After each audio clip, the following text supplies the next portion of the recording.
I am Michael Brent at Observe the Word, and we are interpreting the Pentateuch. Our text is Numbers 11 through 14. The book of Numbers divides nicely into three main divisions. In the first 9 chapters, we have a census of the first generation out of Egypt and laws dealing with the entering of the Promised Land. In the last 11 chapters, we have a census of the second generation out of Egypt and more laws dealing with entering the Promised Land. In the middle 16 chapters, we have Israel wandering in the wilderness. That trip is marked by grumbling and death. For our next 3 lessons, we'll focus on this middle section of Numbers. We start with the grumbling in the wilderness. Then in the next lesson, I'm going to consider the story of Moses being punished for striking a rock. And in the third lesson, we'll address the story of Balaam and the donkey. Okay, so in this lesson, we consider the grumbling. I'm going to give you the overall context of grumbling and then focus on some specific examples. The author of the New Testament book of Hebrews wrote to first-century Christian Jews experiencing pressure to walk away from Jesus and return back to the synagogue. In calling his audience to hold on to Jesus, he wrote this in Hebrews 3:14-19. For we have become partakers of Christ, if we hold fast the beginning of our assurance firm until the end. While it is said, today if you hear his voice, do not harden your hearts as when they provoked me. For who provoked him when they had heard? Indeed, did not all those who came out of Egypt led by Moses? And with whom was he angry for 40 years? Was it not with those who sinned, whose bodies fell in the wilderness? And to whom did he swear that they would not enter his rest, but to those who were disobedient? So we see that they were not able to enter because of unbelief.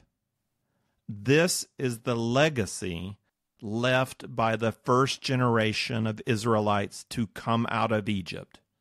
They were not the great generation. They became an illustration, a byword for faithlessness, for unbelief. The words, today if you hear his voice, do not harden your hearts as when they provoked me, are not original to the author of Hebrews. He's quoting Psalm 95. Grumbling is how that first generation out of Egypt was remembered 500 years later by the psalmists of David's era, and then also 1,000 years after that at the birth of the church. And I guess since we're still talking about it, that legacy of unbelief has lasted another 2,000 years to reach us. They are the grumbling generation, the complainers.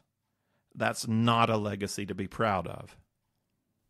After the Israelites failed to enter the promised land, Moses recalls God saying, surely all the men who've seen my glory and my signs which I performed in Egypt and in the wilderness, yet have put me to the test these 10 times and have not listened to my voice, shall by no means see the land which I swore to their fathers, nor shall any of those who spurned me see it. Numbers 14:22-23. God says the people of Israel put him to the test these 10 times. That makes you wonder, what 10 times? The number 10 might be just an expression to mean over and over again. So it's a general use of the number 10, but it might also be 10 specific times that God has in mind. It's just not clear which 10 times he's referring to. If we keep going to the end of Numbers and count up all the stories of complaint and grumbling, we get 8 incidents, starting in chapter 11, verse 1, and ending in chapter 21, verse 5. We can also go back and include incidents from the book of Exodus. The journey from Egypt to Sinai in Exodus 14-17 foreshadows the journey in Numbers and includes its own 4 examples of grumbling. That gives us 12 incidents total. If we take out the 2 occasions of grumbling that were instigated just by other leaders, not the people as a whole, but just some leaders, first Aaron and Miriam, then Korah and the 250 with him, that would reduce it down to 10 incidents of grumbling by the whole people of Israel. And that doesn't quite fit the text because we'd have to include a few incidents that happened after God said, they have put me to the test these 10 times. The chronology doesn't match up perfectly, but it's interesting. And at least looking through all these incidences, we see that there is a lot of grumbling going on. When we look back at the book of Exodus, at that journey from Egypt, so from after the Red Sea up to Sinai, that yields some interesting observations. The first complaint in Exodus 14:11 is at the Red Sea. We're all going to die. Why did you bring us here? And God hears the complaint, and he saves the Israelite, and he crushes the Egyptian army. The second complaint in Exodus 15:24 is about a lack of drinking water. The water at that place is bitter, and God provides fresh water. The third complaint in Exodus 16:2 is over the lack of food. Well, God provides manna. He also explains his intention in requiring them only to gather enough manna for one day at a time, that I might test them whether or not they will walk in my instruction. That's in 16:4. The text doesn't say the Israelites test God, but the first time we get this idea, it's God testing the Israelites. The language gets flipped around in the fourth incident in Exodus 72 when the people complain again about lack of water. And in this case, we're told they tested the Lord saying, is the Lord among us or not? That's 17:7. Again, there's this testing language. And in this case, it's the same as in Numbers 14. They put me to the test these 10 times. It's the Israelites testing God. It's the Israelites showing a lack of faith in God. They are testing his patience. They are testing his character. God allows adversity in the lives of the Israelites to see if they will trust him, to see if they will continue to walk according to the commands he's given them. Now, God saved Israel out of Egypt without any action on behalf of the Israelites. He brought Egypt to its knees solely through his own power, his own action. Now God has allowed adversity to come their way, and God allows things to get tough. God requires the Israelites to participate in the journey, to participate in the struggle. It's a classic picture of discipleship. Salvation is a free gift. We don't do anything at the start. And often when a person comes to know the Lord for the first time, there's a joy and a peace that follows that motivates obedience. Reading the Bible is exciting. Everything's new. Christian brothers and sisters are great. The leaders are so wise. It's easy at the start because God's doing everything, and we have rose-colored glasses, or we have this excitement and joy to spur us on, but God allows that honeymoon to wear off. That's not all real. God is doing that for us. There is a parallel to romantic relationships. Initial romantic love causes people to do crazy things, to stay up all night talking, to drive hours and hours to meet up, to sacrifice time and energy for each other. I remember talking with Brenda till 2 and 3 in the morning and then getting up and going to work or getting up and going to class. And you cannot live that way. You do not have the energy through life to live the way you live when you start dating. But in reality, it's not much of a sacrifice. The initial chemical excitement, often mistakenly translated as unconditional love, is a romantic euphoria that makes the sacrifice fun. It's not really sacrifice, it's joy. The guy suddenly loves shopping and avocados. I danced and I started watching chick flicks. Whatever she loves, he loves. Once the guy gets the girl, or once the girl gets the guy, that initial euphoria that made sacrifice so easy begins to fade away. Romantic love is great. It gets you started, but it can't carry you through. It's like throwing gasoline on a fire. It flames up quickly, but it dies down quickly. If the wood doesn't catch and start to burn, the fire goes out. What you want in relationship ultimately are these deep, burning embers. At times it may not even look like there's a fire at all, but you stir it around a bit and you see this deep, warm, intense glow burning within. That glow, that heat, indicates a deeper intimacy, care, respect, trust, and commitment. It's what you want in a marriage relationship, but it takes adversity. It takes commitment through the mundane to get to those deep glowing embers.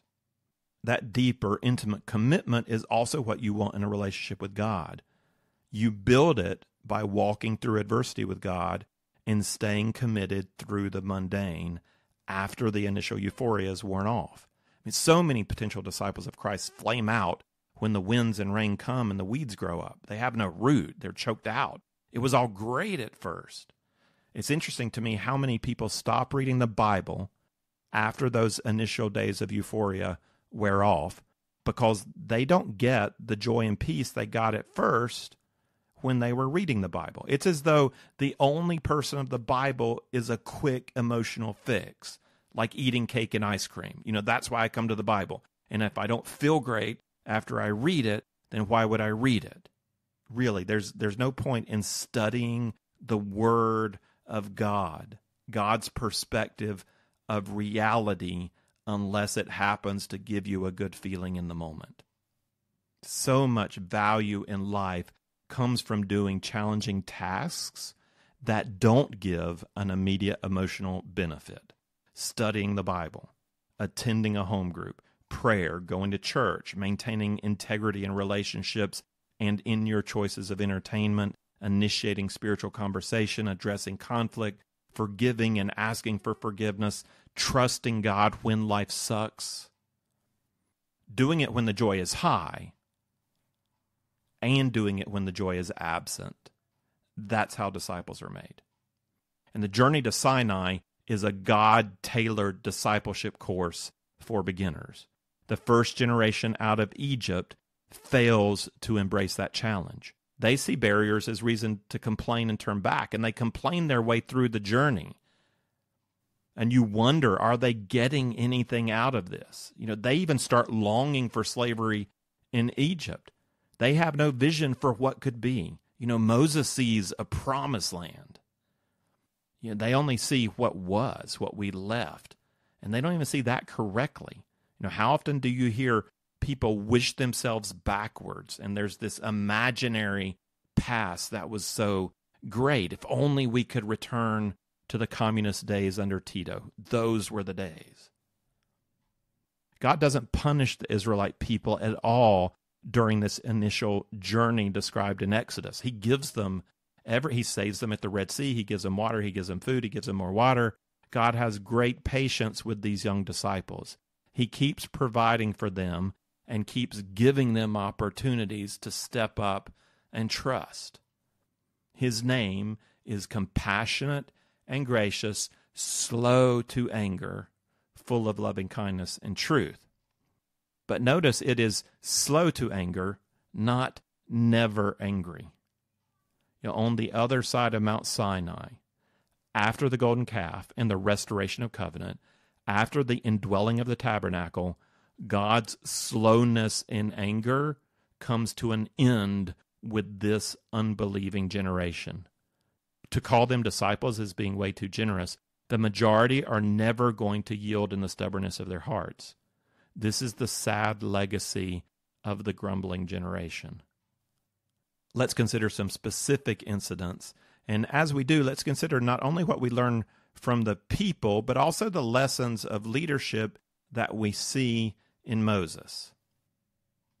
The first complaint of Numbers comes in 11:1-3. This is also the first complaint followed by punishment. Fire from the Lord burns among the people.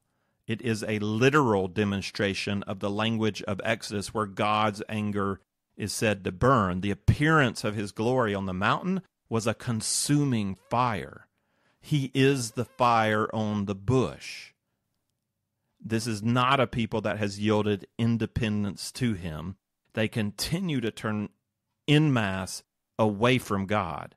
The potential result is not only a loss of the physical promised land, but also the loss of the eternal promised land. When sin continues to slowly lead a community of people further and further from God, both the most just thing and also the most loving thing might be a harsh punishment that can have the result of awakening at least some to their need for the Lord. this punishment doesn't seem to have that effect on these people.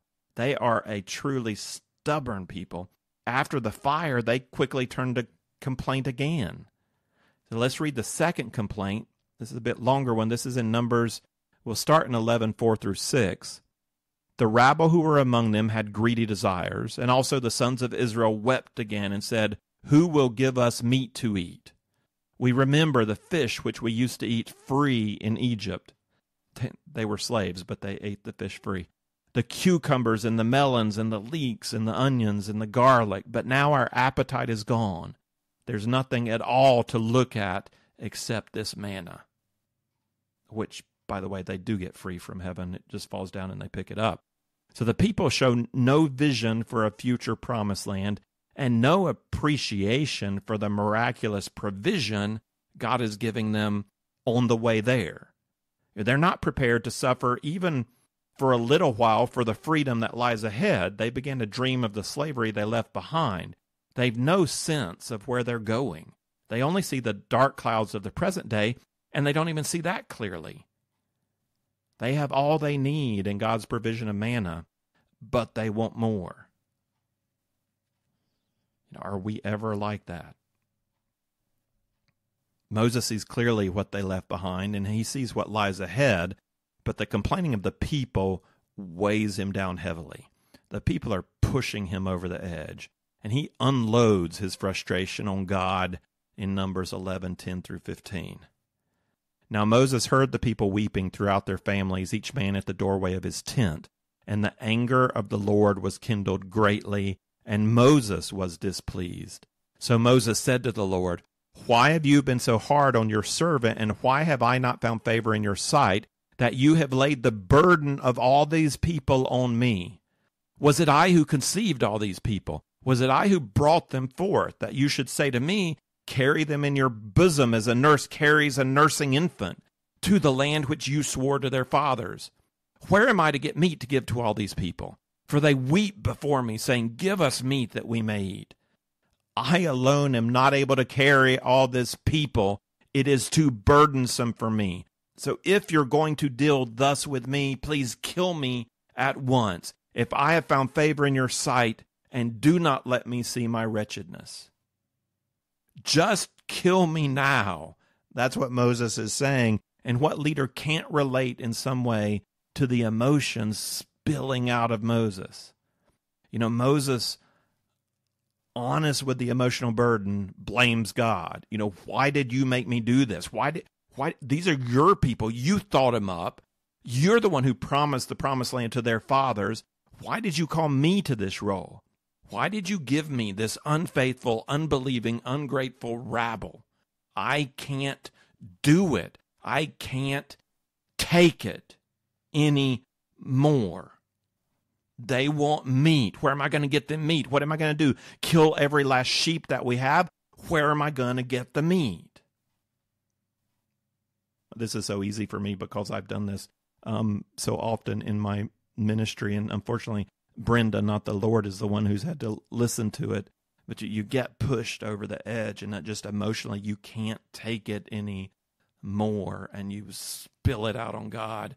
I've also been there when other leaders have done it, and I've had to go around and say, okay, don't worry, he'll calm down, just give him a moment.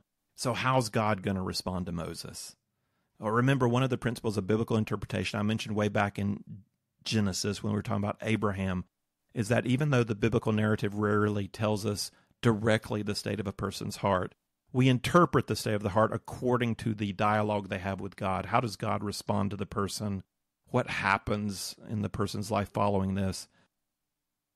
God's patience with the Israelites during the Exodus journey could have left us wondering about their spiritual state. They're complaining, but God's not punishing them. Were they simply young, immature believers? Are they going to grow out of the grumbling? Or was this early complaining evidence of stubborn hearts that would just refuse to give in? If we have any doubts, we're now justified in recognizing, no, this is not maturing believers. These are stubbornly unrepentant people. But even while we more and more lose faith in the people as they continue to complain, We also observe growth in Moses. He was rash and overconfident way back in the beginning of Exodus when he killed the Egyptian taskmaster. Remember at the beginning of his story while he was still in Pharaoh's household. He became humble in the wilderness with the Midianites, so much so that he developed a sense of inferiority. And when God called him to go tell Pharaoh to let the Israelites go, there was no ounce of idealistic passion in him at all to motivate him. He knew he couldn't do what God was asking, and he kept telling God. But he went in the end. And from that point until now, we have seen the confidence of Moses grow as a leader, but it's grown along with a humble dependence on God. And the Moses here, who is unloading his emotional burden on God, is a faithful servant leader. Listening to God's response to Moses is going to give us insight both into how God views the heart of Moses and how God views the hearts of the people. The Lord therefore said to Moses, "Gather for me 70 men from the elders of Israel, whom you know to be the elders of the people, and their officers, and bring them to the tent of meeting, and let them take their stand there with you. Then I will come down and speak with you there, and I will take the Spirit who is on you, and will put him upon them, and they shall bear the burden of the people with you, so that you will not bear it all alone. Say to the people, consecrate yourselves for tomorrow, and you shall eat meat, for you have wept in the ears of the Lord, saying, Oh, that someone would give us meat to eat, for we were well off in Egypt. Therefore the Lord will give you meat, and you shall eat. You shall eat not 1 day, nor 2 days, nor 5 days, nor 10 days, nor 20 days, but a whole month, until it comes out of your nostrils and becomes loathsome to you, because you've rejected the Lord who is among you, and have wept before him, saying, Why did we ever leave Egypt?" We see God's response both to Moses and to the people. To Moses, God doesn't even say anything about his emotional unburdening. This is God remaining completely calm. He is not taking it as sin, as stubbornness, as rebellion on the case of Moses. He realizes that Moses is emotionally overwhelmed, and he actually just goes ahead and gives Moses a solution. He's saying, you're right, you are overburdened, and what I'm going to do is I'm going to take 70 men from Israel, and they're going to share the burden back with you. And when we read what Moses then says back to God, we still hear some of his dismay. God has responded back to the emotional statement with a solution, and Moses is still kind of worked up a bit. But Moses said, "The people among whom I am are 600,000 on foot, yet you have said, I'll give them meat, so that they may eat for a whole month. Should flocks and herds be slaughtered for them to be sufficient for them, or should all the fish of the sea be gathered together for them to be sufficient for them?" The Lord said to Moses, "Is the Lord's power limited? Now you shall see whether my word will come true for you or not." And that's not, again, a strong rebuke on Moses for questioning the Lord. It sounds to me like a slight rebuke, but it's a reminder to Moses who he's talking to. And if God said he was going to give meat for a month, God is going to give meat for a month. And Moses receives that, and he goes on with the command of the Lord. He goes ahead and tells the people what God said, and he gathers together 70 elders. Then the Lord came down in the cloud and spoke to him, and he took of the Spirit who was upon him, and placed him upon the 70 elders. And when the Spirit rested upon them, they prophesied, but they did not do it again. But 2 men had remained in the camp. The name of one was Eldad, and the name of the other Medad. And the Spirit rested upon them. Now they were among those who had been registered, but had not gone out to the tent. And they prophesied in the camp. So a young man ran and told Moses and said, "Eldad and Medad are prophesying in the camp." Then Joshua the son of Nun, the attendant of Moses from his youth, said, "Moses, my lord, restrain them." I love the loyalty of Joshua here. I think he's concerned for the honor and the authority of Moses, who he faithfully serves. He's nervous about these 2 men in the camp who didn't come out to the tent like they were supposed to. We don't know why not, but he's worried that they're infringing on Moses' role as the prophet and the leader of Israel. But Moses said to him, this is verse 29 and 30, "But Moses said to him, 'Are you jealous for my sake? Would that all the Lord's people were prophets, that the Lord would put his Spirit upon them. Then Moses returned to the camp, both he and the elders of Israel. And Moses came to God with a great burden. He was emotionally overwhelmed. God answered Moses' need with wise guidance, with spiritual provision. He tells Moses that he needs help. He then validates the spiritual ministry of those helpers through a one-time gift of prophecy. God has been patient with Israel, but their hearts are far from him. This is how he answers their complaint. Numbers 11:31-33. Now there went forth a wind from the Lord, and it brought quail from the sea, and let them fall beside the camp, about a day's journey on this side, and a day's journey on the other side, all around the camp, and about 2 cubits deep on the surface of the ground. The people spent all day and all night, and all the next day, and gathered the quail. He who gathered least gathered 10 homers, and they spread them out for themselves all around the camp. While the meat was still between their teeth before it was chewed, the anger of the Lord was kindled against the people, and the Lord struck the people with a very severe plague. Patient love has not worked. God has turned to justice, which is also a form of tough love. There is hope for restoration if the people can be shaken awake by the plague. If they connect this plague to the plagues on Egypt, they might just come to see how wicked they've been, and they just might turn in repentance to the Lord. I see 4 lessons of leadership in this narrative. First, criticism comes with the role.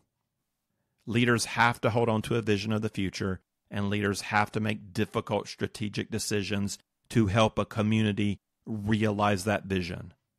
A wise person told me early on, even though you serve people in ministry, you are ultimately not serving them. You serve God. You seek his pleasure, not theirs.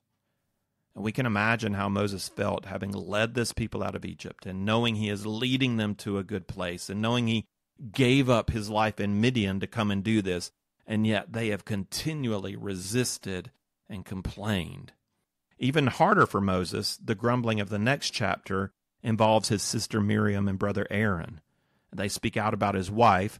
The verb to speak against in chapter 12, verse 1 is in the feminine form, suggesting that Miriam is the instigator, which might also explain why she's the one who gets punished, not Aaron. The criticism is against Moses' wife. She's referred to as a Cushite, and we would think that refers to a woman from Cush, which is below Egypt, so it's not Zipporah. But scholars argue the term could apply to a Midianite for various reasons. Whether it is Zipporah or not, the criticism likely has to do with the command Moses gave to the Israelites not to marry foreign wives when they enter the Promised Land. The reasoning is that marriage to pagan women will lead Israelite men from the worship of Yahweh. And this is another one of those cases where the details of the law still need to be worked out. We might ask, well, what about foreign women who are already married before the command's given? Or what about foreigners who join the community? If foreigners are allowed in Mosaic law to join Israel, to put themselves under the reign of God and live under the covenant of Moses. Ruth the Moabitess is an example of a foreign woman who lived out faith in Yahweh and was accepted as the bride of Boaz. So even though there is a valid question about Moses' wife, it's a question that has an appropriate answer in the law, especially when we consider somebody like Zipporah who circumcised her son and joined herself to the God of Israel. But the criticism's not really about Moses' wife, is it? And this is often the nature of criticism. And the top-level issue being voiced might be real, it might be a criticism, but it's often an emotional expression or attack being made because of a more fundamental, sometimes unspoken issue. In this case, the underlying issue is not left unspoken. Miriam, the prophetess, and Aaron, the priest, ask rhetorically, has the Lord indeed spoken only through Moses? Has he not spoken through us as well? And they think the answer is yes, God has spoken through us. So we look at that issue and we ask, what does that have to do with Moses' wife? Well, nothing. The complaint has to do about the credibility of Moses. They're complaining about something very different from their real heart's desire, which is a desire to have more influence over Israel. Miriam and Aaron want the same level of authority as Moses, who holds a unique position of covenant mediator. This brings us to a second principle of leadership. Leaders must allow God to vindicate them. We are told at this point in the text that Moses was very humble, more than any man who was on the face of the earth. I can immediately think of a long list of things Moses could say to Miriam and Aaron. And I know that's how I would respond. I don't take criticism well.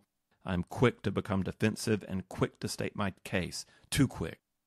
With this comment about the humility of Moses right here in the narrative, I think we're supposed to notice that Moses does not say one word, and that's being connected to his humility. Moses doesn't respond to the criticism. He doesn't defend himself. Moses puts himself in the hands of God. There are times when a leader just needs to stay completely silent. There may be other times where a leader needs to appropriately state his case before the appropriate authorities, before other leaders in the community. In either case, whether staying silent or whether appropriately voicing a case, vindication comes from God. Leaders have to trust God to vindicate them. We serve at his pleasure. If God truly gave the call, if you really believe God called you to a role of leadership, then you trust God to keep you in that position of leadership. It is not yours to grasp. If the criticism is outside the community by someone who has no hand in the solution, no relationship to the people involved, I think we let it go. I don't even think we respond. We just focus on what God's called us to do. We ignore it as we continue to pursue the vision God has given us. If the criticism is in the community or comes by a partner or a friend of the community, we must be slow to speak, slow to become angry, and address the situation through the right system of authority. In this case, there is no right system of authority because these are the top three leaders in Israel. There's no one else really to talk to. Moses leaves it in the hands of God. God vindicates Moses. First was the lesson that criticism comes with the role. You can't lead without being criticized. Second, when criticized, trust God to vindicate you. Put your honor in his hands. Third, because delegation is necessary, leaders must learn to share power and authority. This is the primary leadership lesson I see from our story in chapter 11. It's really two lessons together. The first is delegation is a must. The burden was too much for Moses. Moses had already received similar advice to share the load back in Exodus 18. Apparently, it's a tough one for him, and he's still growing in this principle of delegation. He does have a special, unique role he can't share. He is the one who gets direct revelation from God. Only him, not Aaron, not Miriam. But there's a lot that he's doing that he could share. And this is so typical of so many leaders that they take so much burden on them, and just because they know how to do things well and they see the vision, they think they're the ones that have to do it, and they've got to learn to delegate. Not only because they need to pass off responsibility, but other people don't grow if they don't have the chance to step in and serve and sacrifice and lead. But to truly delegate, and here's the second lesson, leaders have to give away power. They have to give away real responsibility and authority. God says, spread it out. To do that, Moses is going to have to share power. Younger leaders need to have real authority to act, whether they succeed or whether they fail. And if they fail, they don't need to be beaten down by older leaders. And Moses seems to get this. He doesn't have to control everything.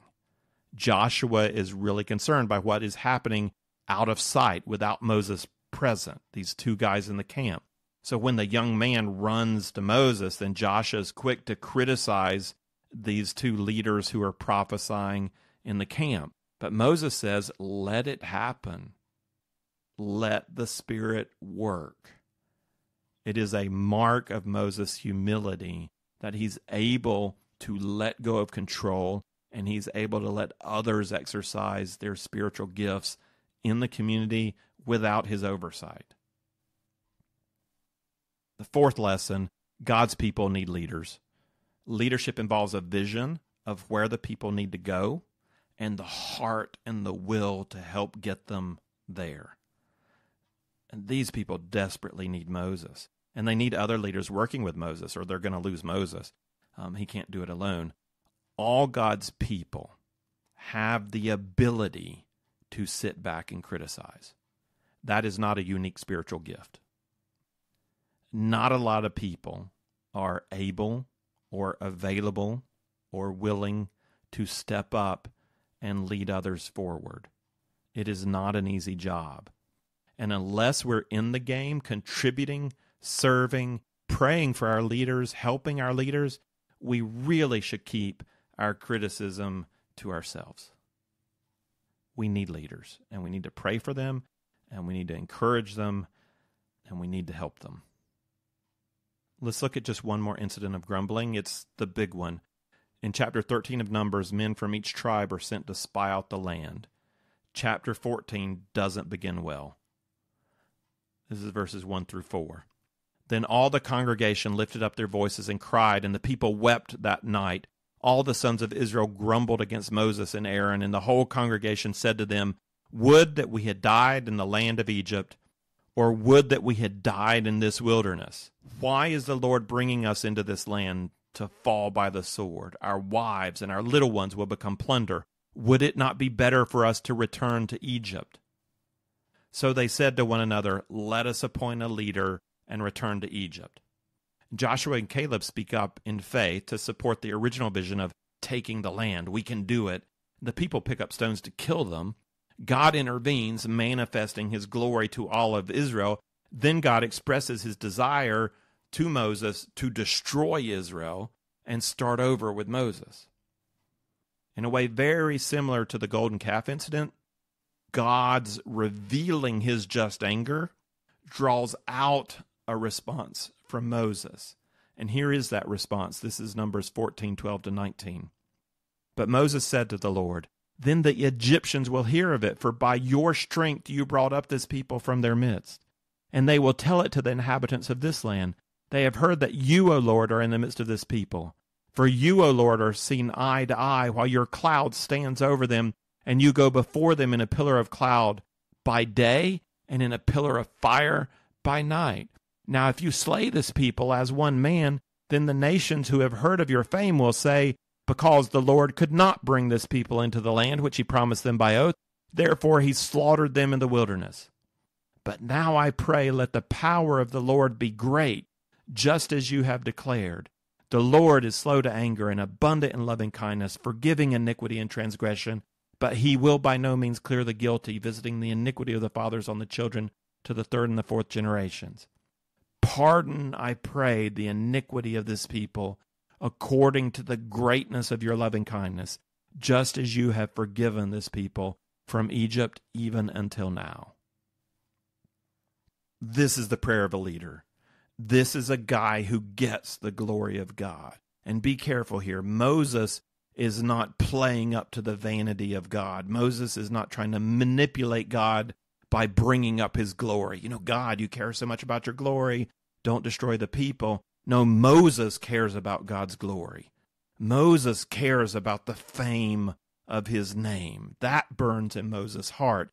That's the heart of a leader. He cares first and foremost about the glory of God. He loves the Lord God with all his heart, with all his mind, with all his soul, with all his strength. Moses' second concern is the life of the people. He also loves the people, the sinful, rebellious people. Did you notice how Moses connected the two by calling on the name of God? When God agreed after the golden calf incident to dwell among the people, Moses asked to see his glory. How can you, a holy God, dwell among a sinful people without killing them? How can holy fire rest on a flammable bush without burning it up? The request to see God's glory is a request to see his true character, to see his being. Who are you? And God reveals his glory, his character, by proclaiming his name. Moses here quotes that name back to God. It's in verse 18. Did you hear it? The Lord is slow to anger and abundant in loving kindness, forgiving iniquity and transgression, but he will by no means clear the guilty. On that basis, the basis of his character, Moses pleads, pardon their iniquity, even as you have done from Egypt up to this day. This is the way to pray to God. The concern is for God's glory and for compassion on the people. And the basis for that compassion is not the goodness of the people, but the character of God expressed in his name. Moses is saying, please God, based on who you are, show your glory through compassion. For Moses, it's a sacrificial plea. The people are going to be forgiven the ultimate penalty of their sin. They're not going to be destroyed, but they're still going to have to live with the consequences of their sin. That's part of the name Moses quoted, but he will by no means clear the guilty. This is 20 through 23. So the Lord said, I have pardoned them according to your word. But indeed, as I live, all the earth will be filled with the glory of the Lord. Surely all the men who have seen my glory and my signs, which I performed in Egypt in the wilderness, yet have put me to the test these 10 times, and have not listened to my voice, shall by no means see the land which I swore to their fathers, nor shall any of those who spurned me see it. We don't know the individual state of each Israelite heart. Taken as a whole, this generation proved a faithless generation from the sin of the golden calf to the end of the 40 years in the wilderness. They continued throughout to grumble and complain. I imagine there was a remnant of true believers like Moses, Joshua, Caleb, but they don't stand up with Moses, Aaron, Joshua, and Caleb. They don't speak out. If they believed, they will enter into the eternal promised land. But while on earth, they must find peace with God, accepting the consequences of their own sin and the sin of their generation. And this is a reality for us as well. Grace doesn't mean that God will always erase the effects of our sin. Sometimes he does. Sometimes he does not. Sometimes he requires that we walk through a dark road of our own making before we enter into the rest of eternity. This generation has to walk that dark road of their own making. And we don't know how many may have entered into true rest in the end. Unfortunately, it's not going to get better in our next lesson. More rebellion follows. Even Moses will experience the discipline of the Lord. And we'll pick the story up again next time in Numbers 15 to 20. If you would like the text of this lesson with some reflection questions, or if you'd like to see overview charts that go along with our study of the Pentateuch, then check out the resource page at observetheword.com.